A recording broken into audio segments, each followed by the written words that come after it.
এই হচ্ছে নিতু। নিতু খুব ভালো মেয়ে, কলেজ বাড়ি সব সময় মাতিয়ে রাখে নিজের ভালো মানসিকতায়। আজ কলেজে অনুষ্ঠান, তাই ছোট্ট মতো একটা নাচের প্রোগ্রাম রাখা হয়েছে। সেই নাচের অনুষ্ঠানে নিতু আর তার বন্ধুরা পার্টিসিপেট করেছে, আর সবাই মিলে নাচছে হই হুল্লোড় করে। কলেজের অনুষ্ঠান শেষ করে নিতু বাড়ি ফিরে এলো। নিতু বাড়িতে ঢুকেই খেয়ে দিয়ে আবার টিউশন পড়াতে চলে যায়। নিতুর বাবার ছোটখাটো একটা মুদির দোকান আছে, আর নিতুও টিউশন পড়ায়। কোন রকমেই তাদের দিন চলে যায়। আরে, তোর মেয়ে তো কত বড় হয়েছে, মেয়ের কবে বিয়ে দিবি? মেয়ে যথেষ্ট সুন্দরী, তাড়াতাড়ি বিয়ে দিয়ে দে। হবে হবে, আমার মেয়ে সবে কলেজে পড়ছে, ভালো ছেলে পেলে তবে না বিয়ে দেব। যার তার হাতে তোর মেয়েকে তুলে দিতে পারি না।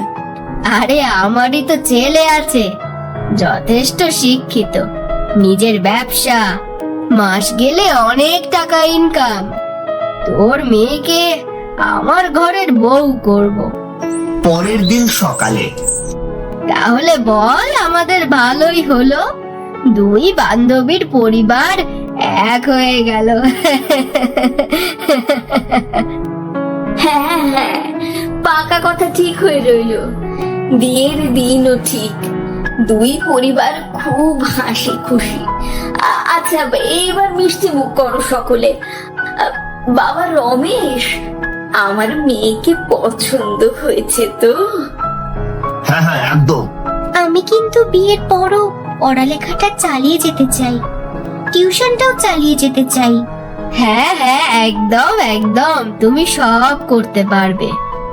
দুই বাড়ির মধ্যে পাকা কথা হয়ে বিয়ে ঠিক হয়ে গেল।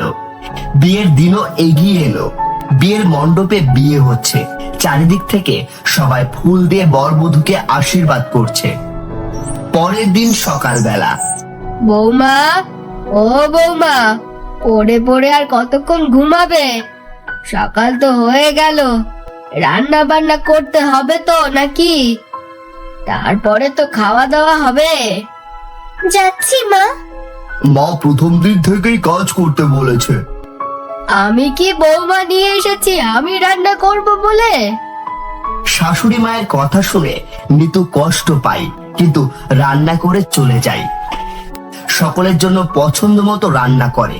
এভাবেই দিন কাটতে থাকে। নিতুর শাশুড়ি নিতুকে এনেছিল শুধুমাত্র ঘরের কাজ করাবে বলে। কি রে নিতু, কেমন আছিস? কয়েকদিন হলো তোর কোনো খবর পাইনি, তাই দেখতে এলাম। মা, তুমি আমাকে কোন ঘরে বিয়ে দিয়ে দিলে? সারা দিন রাত শুধু কাজ করায়, আমি তো পড়তে বসার সময়ই পাই না। কলেজে যাওয়ার নাম করলেই কাজ ধরিয়ে দেয় কত। কেন মা, কেন বললে যে তোমার বান্ধবী খুব ভালো? এই বলে বিয়ে দিয়ে দিলে? আমাকে তোমার ঘাট থেকে নামাতে চাইছিলে, তাই না? এই বলে নিতু খুব কাঁদতে থাকে। তার কথা শুনে নিতুর মা খুব কষ্ট পায়, নিজের ভুল বুঝতে পারে। নিতুর মা নিতুকে একটা ছোট্ট উপহার দেয়। নিতুর মা বলে, এটাতে আছে জাদুর ঘাসের তৈরি লেহেঙ্গা। তুই বাদ দিয়ে অন্য কেউ এটাকে ধরলে ঘাসগুলো সব নষ্ট হয়ে যাবে। তুই একমাত্র এই লেহেঙ্গাটা পরে যা চাইবি তুই তাই পাবি। তুই একমাত্র এই লেহেঙ্গাটার উপর হুকুম চালাতে পারবি, বুঝলি? পরের দিন সকালে বৌমা, বৌমা, আজকে ভালো করে লুচি আলুর দম রান্না করো তো, আর দুপুরবেলা বিরিয়ানি করবে। আমার কিছু বান্ধবীরা আসবে, আর তার সাথে ঘর দোর পরিষ্কার করে রাখবে, কেমন? আজকে কি করে কলেজে যায় আমি দেখবো। সব আমাকে কলেজে যেতে না দেওয়ার বাহানা। আজকে আমি মায়ের দেওয়া জাদুর লেহেঙ্গাটা ব্যবহার করব। জাদু লেহেঙ্গা, আমার হয়ে সমস্ত কাজ করে দাও। জাদু লেহেঙ্গা নিতুর সমস্ত কাজ করে দেয়। লুচি, আলুর দম, বিরিয়ানি, ঘর পরিষ্কার সব। তার সাথে একটু চিকেনের আইটেমও রান্না করে রাখে। আরে, তুমি কোথায় যাচ্ছ? তোমাকে না রান্না করতে বললাম? কত কাজ পড়ে আছে, তুমি কোথায় বেরিয়ে যাচ্ছ শুনি? আমার সমস্ত কাজ সারা হয়ে গেছে মা, তাই আমি কলেজে যাচ্ছি। এরপর থেকে আমার কাজ সারা হয়ে গেলেই আমি কলেজে যাব।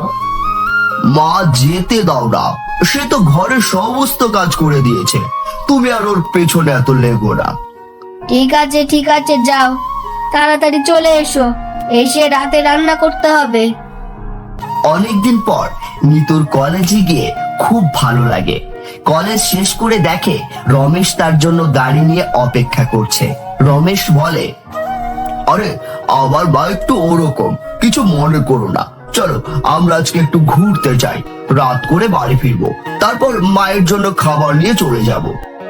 নিতু মনে মনে বলে, জাদু লেহেঙ্গা যেন ঘরের সমস্ত কাজ করে দেয়। ওইদিকে জাদু লেহেঙ্গা ঘরের সমস্ত কাজ করে দেয়, ঘর পরিষ্কারও করে দেয়। রমেশ আর নিতু ফুচকা খায়, পাপড়ি চাট খায়, রাতে খাবার খেয়ে মায়ের জন্য খাবার নিয়ে বাড়ি ফেরে।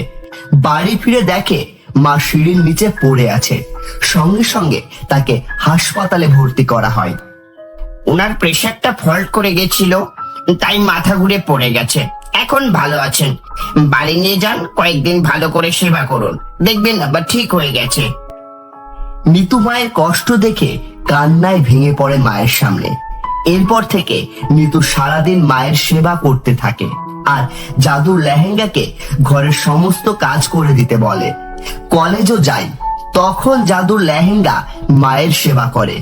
নিতু আর তার জাদুর লেহেঙ্গার সেবায় খুব তাড়াতাড়ি নিতুর শাশুড়ি সুস্থ হয়ে ওঠে। নিতুর শাশুড়ি মা তার ভুল বুঝতে পারে। এখন আর নিতুর শাশুড়ি মা নিতুকে রান্না করতে বলে না, জাদুর লেহেঙ্গাকে বলে ঘরের সমস্ত কাজ করতে। নিতু এখন রোজ কলেজ যায়, মন দিয়ে পড়ালেখা করে। রমেশেরও মন খুব খুশি, সবাই খুব হাসি খুশি আছে। নিতুর মা একদিন নিতুকে দেখতে এসে সবাইকে হাসি খুশি আর নিজের মেয়েকে হাসি খুশি দেখে খুব আনন্দ পায়।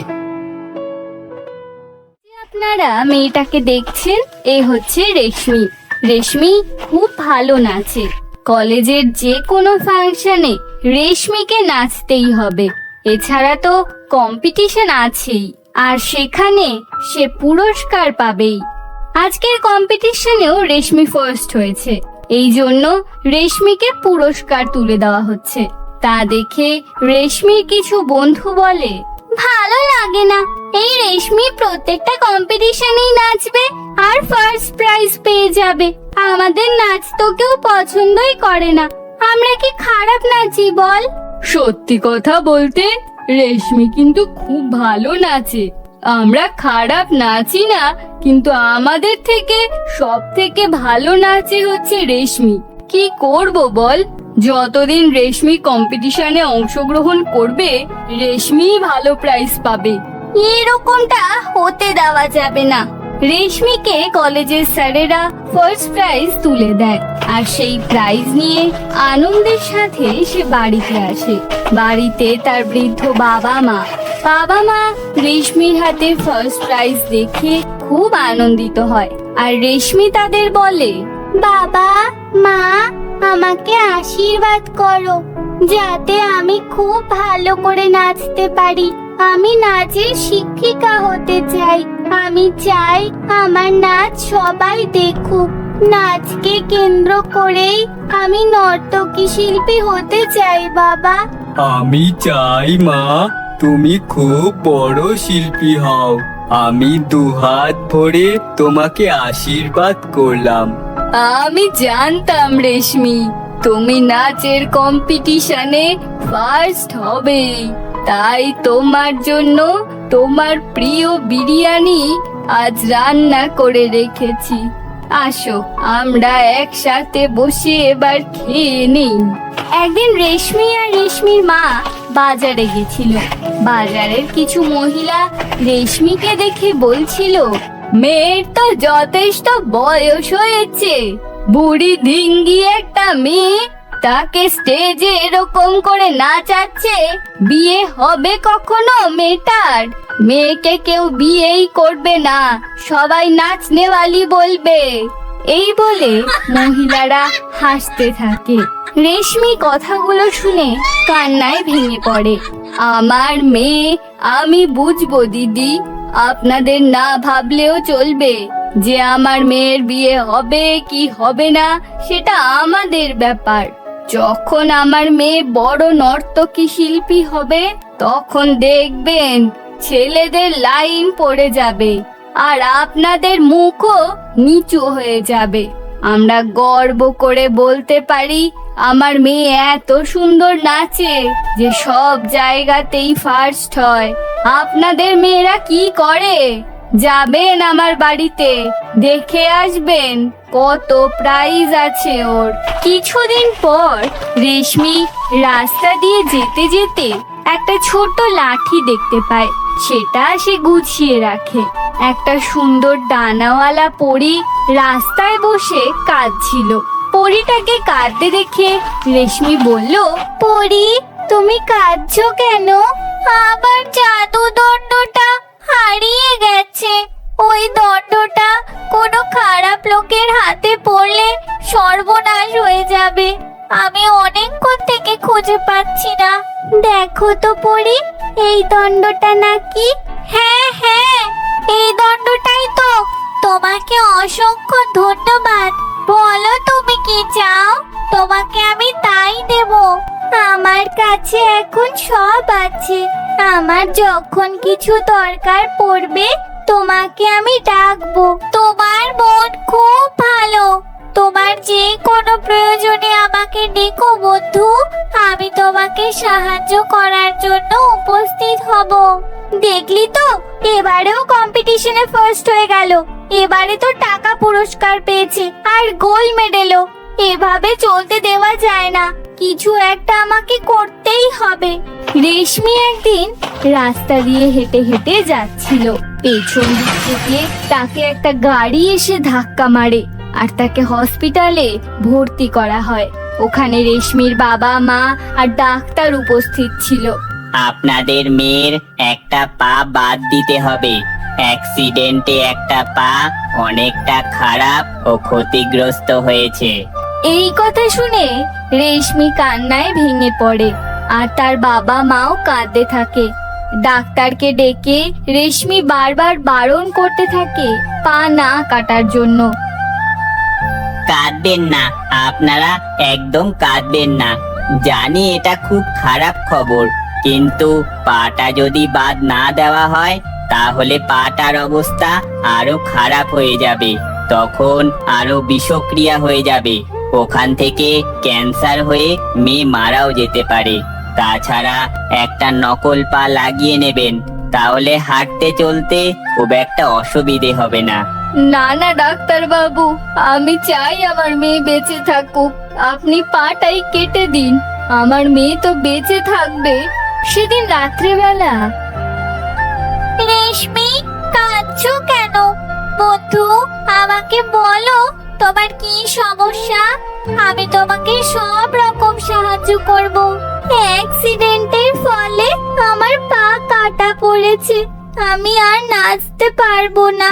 ডাক্তার বাবু বলেছেন নকল কাঠের পা পড়তে, কিন্তু তাতে আমি ঠিকমতো নাচবো কি করে, আমাকে বলো পরি। ও, এই ব্যাপার। বন্ধু, তোমাকে আমি একটা লেহেঙ্গা দিচ্ছি। এটা জাদুর লেহেঙ্গা। এটা পরে তুমি নাচতে পারবে। তুমি যে কোনো নাচের অনুষ্ঠানে এই লেহেঙ্গাটা পরো, দেখবে জাদুর মাধ্যমে তোমার কাঠের পাটা আসল পায়ে পরিণত হবে আর তুমি সব থেকে ভালো নাচবে। অনেক পুরস্কার পাবে বন্ধু। এই নাও লেহেঙ্গা। কিছুদিন পর রেশমি একটা নাচের অনুষ্ঠানে লেহেঙ্গাটা পরে যায়। তার পা কাটা গেছে ঠিকই, কিন্তু লেহেঙ্গাটা পরলেই তার নকল পায়ে অনেক জোর চলে আসে লেহেঙ্গার জন্য, আর সে খুব ভালো করে নাচতে থাকে। প্রত্যেকটা অনুষ্ঠানেই সে প্রথম পুরস্কার পায়। অ্যাক্সিডেন্টের পরেও তাকে এত সুন্দর নাচতে দেখে তার বন্ধুরা রাগে হিংসায় জ্বলে মরে আর বলে, আমি টাকা টাকা দিয়ে গুন্ডা লাগিয়ে অ্যাক্সিডেন্ট করালাম, যাতে রেশমির পাটা ভেঙে যায় আর ও নাচতে না পারে। তারপরেও এত ভালো নাচলো কি করে? দেখ বন্ধু, তুই যেটা করেছিস খুব খারাপ করেছিস, এটা করা উচিত হয়নি। দেখ ওর লেহেঙ্গাটা কি সুন্দর, আমার না খুব লোভ হচ্ছে ওই লেহেঙ্গাটা নিয়ে নেওয়ার। তোর এত লোভ কিসের রে? সব সময় রেশমির পেছনে পড়ে থাকিস ওর ক্ষতি করার জন্য, ওর জিনিস নেওয়ার জন্য। তুই ওর এত বড় ক্ষতি করেও শান্ত হোসনি। সব সময় ওর ক্ষতি করার চিন্তা না করে একটু তো নিজের কথা চিন্তা করতে পারিস নাকি? তুই কার বন্ধু, আমার না রেশমির? অনুষ্ঠানের পর যখন রেশমি ড্রেস চেঞ্জ করছিল, তখন লুকিয়ে লুকিয়ে কাজল ওর লেহেঙ্গাটা নিয়ে নেয় আর লুকিয়ে লুকিয়ে লেহেঙ্গাটা পরে ছবি তুলতে থাকে। রেশমি এটা দেখতে পেয়ে যায়, তখন সে কাজলকে বলে, দেখ আমার লেহেঙ্গাটা দিয়ে দে। তুই আমার লেহেঙ্গা চুরি করেছিস কেন? দেব না। কি প্রমাণ আছে যে আমি চুরি করেছি? এটা আমি নিয়ে নিলাম। এই বলে সিঁড়ি দিয়ে দৌড়াতে দৌড়াতে কাজল নামতে থাকে আর হঠাৎ করে হোঁচট খেয়ে সে গড়িয়ে পড়ে যায় এবং গড়িয়ে পড়ে যাওয়ার কারণে কাজল পায়ে ভীষণ চোট পায়। লেহেঙ্গাটা হাওয়ায় ভাসতে ভাসতে চলে আসে রেশমির কাছে। কিছুদিন পর দেখা যায় কাজল হাসপাতালে ভর্তি আর ডাক্তার তাকে বলছে, সিঁড়ি দিয়ে পড়ে পায়ে আঘাত লেগেছে, পাটা কেটে বাদ দিতে হবে, নয়তো বিষক্রিয়া হয়ে যাবে। পা কেটে বাদ দেওয়ার পর কাঠের পা লাগিয়ে নেবেন, আমার পক্ষে আর কিছু করার নেই। কাজল তখন মনে মনে ভীষণ কষ্ট পায়। সে মনে করতে থাকে কিভাবে গুন্ডা লাগিয়ে সে রেশমির অ্যাক্সিডেন্ট করিয়েছে, যাতে তার পা নষ্ট হয়ে যায়। আর তারপরেও তার ওপর হিংসা করে তার লেহেঙ্গা চুরি করেছিল। তার ফলস্বরূপই এই অ্যাক্সিডেন্টে তার নিজের পাও বাদ যাচ্ছে। এই ভেবে সে কাঁদতে থাকে। এদিকে রেশমি বিভিন্ন কম্পিটিশনে প্রথম স্থান অধিকার করায় তার নাম সব জায়গা থেকেই ছড়িয়ে পড়তে থাকে। এরপর সে নাচের একটা ছোট স্কুল খুলে বাচ্চাদের নাচ শেখায় আর আস্তে আস্তে নিজের স্বপ্নের দিকে এগিয়ে যায়। এই জন্য বলে, ছোট্ট বন্ধুরা কখনো কারোর ক্ষতি চিন্তা না করে নিজের চেষ্টায় সবকিছু করতে শেখো।